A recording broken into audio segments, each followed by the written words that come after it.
Hi, I'm Armchair Warlord James from ArmchairWarlords.com. In this video I'm going to go over the popular new tabletop miniature game Warmachine from Privateer Press. This is a smaller scale game than your Games Workshop style 40k and fantasy battles. This game uses fewer units, although you can get some sizable armies if you want to throw the points into it and have some larger scale battles later on. You can get into the game with just the two-player battle box that we have here that we're going to unbox in a few minutes and show you what comes with it and what other types of things you might need to get started. We'll take a brief look at the core rule book, which is called Prime, and it's at the Mark II version right now. Here are some basic painting accessories that you're also going to want to pick up. And the last thing is just a few other little odds and ends that will make your game play easier. So this is the two-player battle box. You can pick this up on Amazon or from Privateer Press's website or from any major game retailer. It only costs on average about $70, which is pretty good considering that it comes with almost everything you need to start playing the game. If you want to be very simplistic and you're not looking to play in a store or in a tournament or anything like that, and you're just wanting to play at home, it does actually have everything that you need to get started.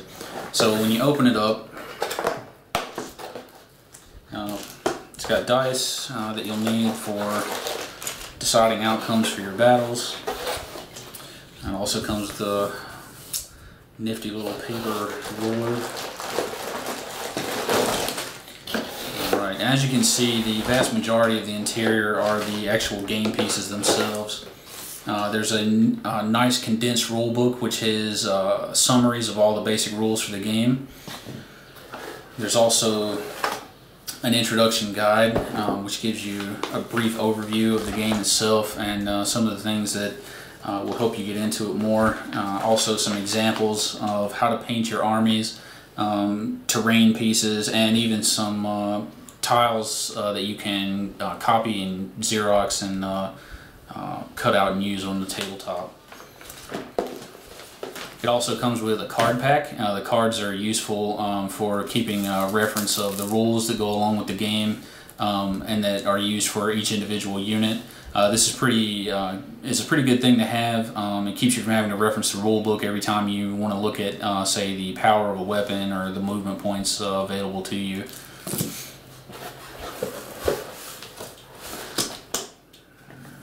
Quick start rules thing.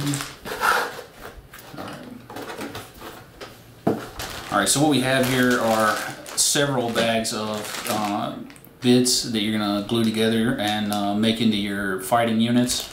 As you can see, they're not on sprues, so you don't have to worry about having to clip them off a sprue and file the flash down and things like that. From just looking them over initially, they are pretty thick. They're very solidly made. Also, they don't appear to have a lot of extraneous material on the seams, which is common with some other plastic miniatures. So you don't have to spend a lot of time filing these down and making them prepared for painting. So the units are packaged so that like this bag right here is a single warjack. So you'll probably want to keep this guy separate, as you keep all these bags separate. And that way when you're getting ready to play, you can assemble them individually and know which pieces go with which model and you don't get confused or lose anything. Alright, the next thing we have is the Warmachine Prime rulebook. This is the overall rulebook that'll have all of the actual mechanics of fighting battles, how to determine the size of your armies and the composition of units that you can have in each army. As you can see, it's pretty well made. It's got glossy full color images. The rules are laid out pretty well along with some pretty impressive artwork. So it goes through a history of the world that you play the game in and just to give you a background and a setting for creating your battles. The next thing it goes through are the actual rules for gameplay. You see it's got diagrams to explain the more complicated rules, especially in regards to movement and line of sight. It also goes into unit components, how to figure out which models go in which unit and what to do with those. As you can see, it also has some very useful examples of actual photographs of the models so that you can see how the company paints them or how other artists have painted them when they've gotten into the game, just to give you an idea of how you might want to paint your own. It's got some example battles and how to set those up, how to set up your battlefield, what the demarcation lines should be for where everyone deploys, and what their objectives are and where they're going to go to seize those, or what they're going to do about them. The last part of the book covers the individual armies that you can choose from. This one, for instance, is Signar. This is a faction within the game that has its own specific units that have each have their own abilities and powers, and it will tell you a good history of that faction, as well as give you ideas about their color schemes and banners, and how you might want to paint your units if you have units from this army.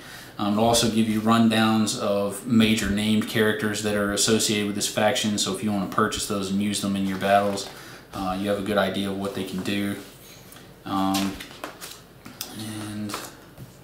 it also gives good descriptions of the mundane units that you can have multiple copies of on a battlefield, and you've got good descriptions here of what their abilities are, what they can do on a game mat. Okay, the next thing is a model gallery. They've given you several full color examples here of what the models are supposed to look like if you paint them according to the lore in the game. So you'll have an idea if you're a traditional type player who wants to paint the models exactly the way they appear in the book. You'll have some good examples to follow when you're doing that. And there are even larger examples of units in play, so you know what the units look like, and you can get an idea of how they're going to look after you get done painting them. And here at the end, they give you some hobby and painting information. There's a very useful guide that you can pick up from any hobby store that will give you very detailed techniques about how to paint your models. And also they introduce you to their particular product line of painting, which is called P3. They've got some good paints. They also have a good line of brushes and other accessories that you might want to use for modeling purposes.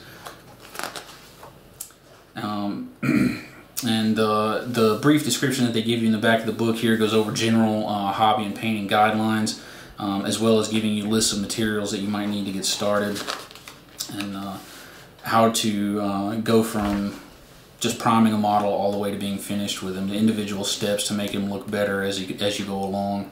It also will actually name the colors that you're going to use to create the effects that you want on the model. It gives you some examples of the banners that individual armies use and how to paint those on your models, and you also get a good description of how to put bases on to make the actual little round base that the figure stands on kind of blend into the table. And then there's a few pages that talk about landscape pieces and how to create those so that you can make your battlefields more realistic and more lifelike, so that you have obstacles for your armies to move around and fight around, and things to break up line of sight and use some maneuvers and tactics. Some things that we picked up just to go along with the two-player battle box were these token sets and the template set. Now they do offer some paper ones in the book that you can Xerox and cut out if you want to. We just wanted the hard plastic ones because they're easier to use and they're sturdy, so you don't have to worry about them bending or anything like that while you're trying to use them. This one is for spray type attacks and for blast. These are token sets. Now there are a lot of status effects as well as individual sections of units that can be damaged in this game. So these token sets are extremely useful for keeping track of which model is damaged, or which model has what status, or which model has inoperative weapons, or that kind of thing. As you can see, these things are pretty hard plastic. They're easy to use. You've also got the ability to write on them with dry or wet erase markers, so you can even further keep track of your units. Just from a cursory reading of the rules and looking through the main rule book and getting an idea of what colors are needed to paint the armies according to the book standard. This is the Protectorate of Menoth color set, the Cador color set, and the Iron Kingdoms colors.